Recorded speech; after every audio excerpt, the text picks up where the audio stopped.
هلو هلو، انا النهارده جايبه لكم طريقه الباستا فلورا.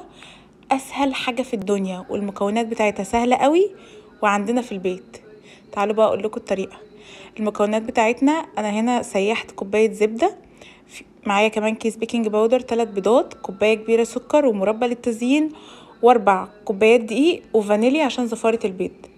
احنا هنا هنخلط المكونات السايله مع بعض وبعد كده نضيفها على الدقيق. انا هنا جبت ال3 بيضات، بعد كده حطيت عليهم كوبايه الزبده اللي انا مسيحاها،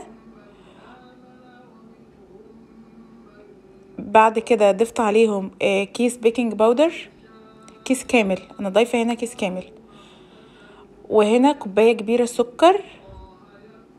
انا حاطه سكر بني وسكر بودره بس هنا مش باين ان هو بني قوي. بعد كده حطيت الفانيليا. طبعا انتي تقدري برضو تتحكمي في المقدار على حسب ما انتي عايزه. هنا بدات اضرب كويس لحد ما بقى معايا سايل كده. رحت بقى على الدقيق وقمت حاطه كل المكونات عليها وبدات اعجنها لحد ما طلعت معايا العجينه كده. لازم تبقى طريه في ايديكي كده وناعمه. هنا بقى جبت صينيه متوسطه بدات افردها. على فكره العجينه دي عامله معايا صينيتين نفس الحجم ده. وطبعا للتزيين انا جبت المربى، حطيت عليها شويه ميه سخنين بسيط وحطيت عليهم جوز هند وبدات اضيفها، وجبت قطع بسيطه كده بالباستا فلورا وحطيتها فوق. طبعا بعد ما طلعت انا حبيت ازود لها الفراوله وكان طعمها تحفه.